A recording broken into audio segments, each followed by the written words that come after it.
నేటి భారతం శ్రోతలకు నా హృదయపూర్వక అభినందనాలు తెలుపుతూ ఈ వారం అయోధ్య రామాలయ విరాళాలు మాయాన్ని గురించి సుమారు 200 కోట్ల రూపాయలు విరాళాలు మాయమయ్యాయని అనేక మంది సంచలనంగా అరవింద్ కేజ్రీవాల్ కూడా ఒక సంచలన ఆరోపణ చేశారు.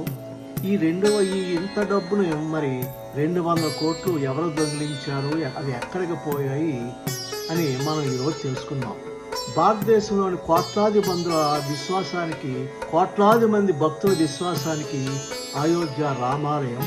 ఈ దేవాలయం నిర్మాణానికి సుమారు ప్రజల నుండి 1000 కోట్ల రూపాయలు ధనాన్ని కూడా డొనేషన్లుగా వచ్చాయని చెప్పి మనందరికీ తెలిసిన విషయమే.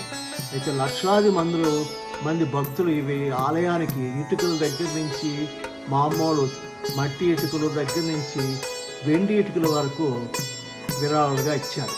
ఇప్పుడే అదే రామాయణ నిర్మాణంపై భారీ వివాదం ఒకటి చెలరేగింది. 200 కోట్ల నగదు మాయమైందా? ఎందుకు చిన్న ఉద్యోగులను మాత్రమే అరెస్ట్ చేశారు? అసలు ఇందులో వెనక పెద్దవాళ్ళు ఎవరు? ఇది కేవలం రాజకీయ ఆరోపణలా లేక నిజంగా జరిగిన పెద్ద కుంభకోణమా? అయితే ఇప్పటి వరకు దీనిపై అనేక వీడియోలు వచ్చాయి. ఈ వచ్చిన ప్రతి అంశాన్ని ఆధారాలతో సహితంగా ఈరోజు మనం తెలుసుకుందాం. ఇందులో అరెస్ట్ అయిన వాళ్ళందరూ కూడా చిన్న ఉద్యోగులే. సుమారు 8 మందిని వరకు అరెస్ట్ చేశారని తెలుస్తూ ఉంది. ఇప్పుడు వరకు వారి దగ్గర నుంచి వసూలు చేసినటువంటిది సుమారు 80 లక్షలు మాత్రమే. మరి మిగిలిన డబ్బు ఎక్కడికి వెళ్ళిందో కూడా మనం తెలుసుకోవాలి. అయితే ఈ 200 కోట్ల అంశం ప్రస్తుతం ఒక ఆరోపణే. దీనిపై అధికారిక న్యాయపరమైనటువంటి తుది నిర్ధారణ ఏది వెలువడలేదు. అయితే పోలీసులపై చాలా విమర్శలు వస్తూ ఉన్నాయి.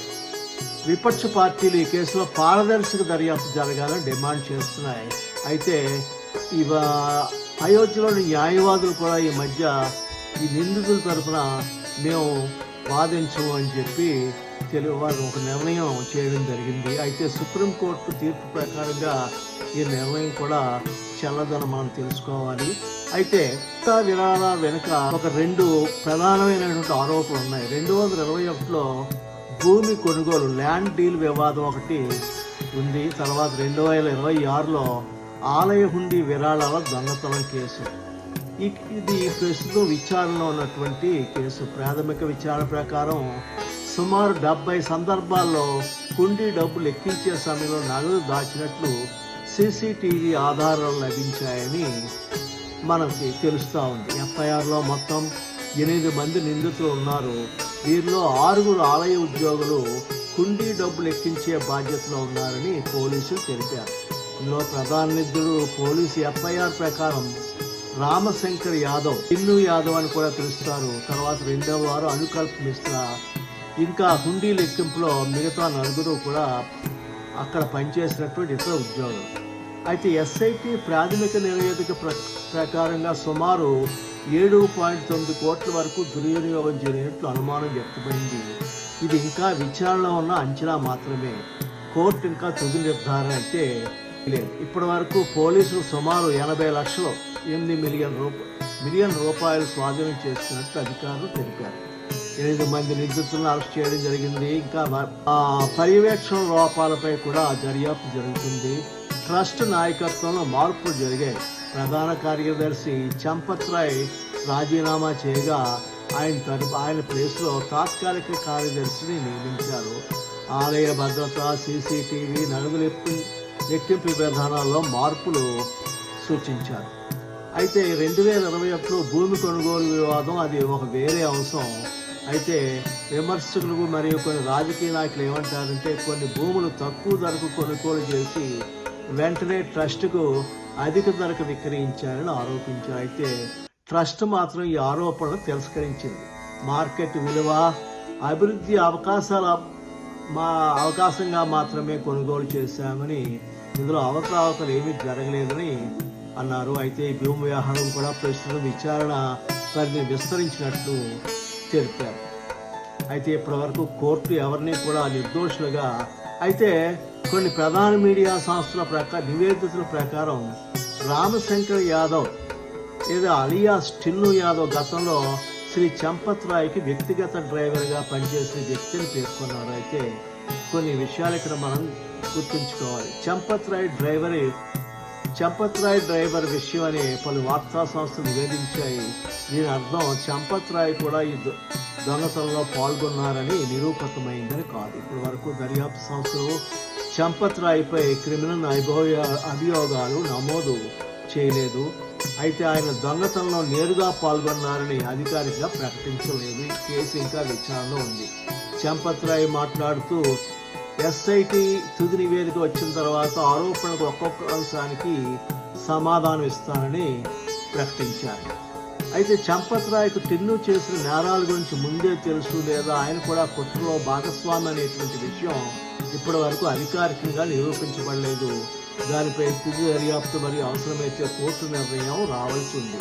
ప్రస్తుతం దర్యాప్తు సంస్థలు వెల్లడించిన సమాచారం ప్రకారం నిందితులు దొంగిలించినట్లు ఆరోపిస్తున్న డబ్బులో కొంత భాగాన్ని వ్యక్తిగత అవసరాలకు ఖర్చు చేసినట్లు ఆరోపణలు ఉన్నాయి. అయితే ఇప్పటి వరకు బయటకు వచ్చినటువంటి ఆరోపణలు విషయాలు ఏమిటంటే ప్రధాన నిందితుడిగా ఉన్నటువంటి అవినాష్ శుక్లా ఒక మారుతి కారును దొంగిలించిన డబ్బుతో అతని అన్న పేరు మీద కొన్నట్లుగా పోలీసులు నిర్ధారణ చేశారు. ఈ కారును పోలీసులు స్వాధీనం చేసుకున్నారు కూడా. కొందరు నిందితులు తమ అధికారిక జీతాలకు మించి ఇల్లు నిర్మించారని, భూములు మరియు ఇతర ఆస్తులు కొనుగోలు చేశారని దర్యాప్తు అధికారులు అనుమానిస్తున్నారు. అందుకే వారి భూమి రికార్డులు, బ్యాంకు ఖాతాలు, కుటుంబ సభ్యుల పేరుతో ఉన్నటువంటి ఆస్తులను కూడా పరిశీలిస్తున్నారు. అవినాష్ శుక్లా విచారణలో సుమారు 19 లక్షల వ్యక్తిగత ఖర్చులు వెల్లడించారని, అందులో తన సోదరుడికి చేసిన వివాహ ఖర్చులు కూడా ఉన్నాయని చెప్తున్నారు. బంధువులకి కూడా వారు కొంత బంధువులకి, స్నేహితులకి కూడా డబ్బులు బదిలీ చేసినట్లుగా దర్యాప్తులో ఆరోపణ వస్తున్నాయి. సోదాల సమయంలో నగదుతో పాటు కొంత బంగారం, వెండి ఆభరణాలు మరియు అమెరికన్ డాలర్లు కూడా స్వాధీనం చేసుకున్నట్లు పోలీసులు తెలిపారు. ఇవన్నీ దొంగిలించిన డబ్బుతోనే కొనుగోలు చేసినారు. ఇంకా నిర్ధారణ కాలేదు. అయితే టిన్ను యాదవ్, అఖిలేష్ యాదవ్ కొన్ని వందల సార్లు ఫోన్ కాల్లో మాట్లాడినట్టుగా దర్యాప్తులో తేలింది. అయితే ఈ విరాళాల దొంగతనం కేసులో మరి ఈ అఖిలేష్ యాదవ్ గారికి ఎంతవరకు సంబంధం ఉంది అని కూడా మనం సిట్ అధికారులు దర్యాప్తు చేయాలి. ఇంకా తవ్విన కొద్దీ ఈ కేసులో అనేకమైనటువంటి వివరాలు బయటపడతా ఉన్నాయి.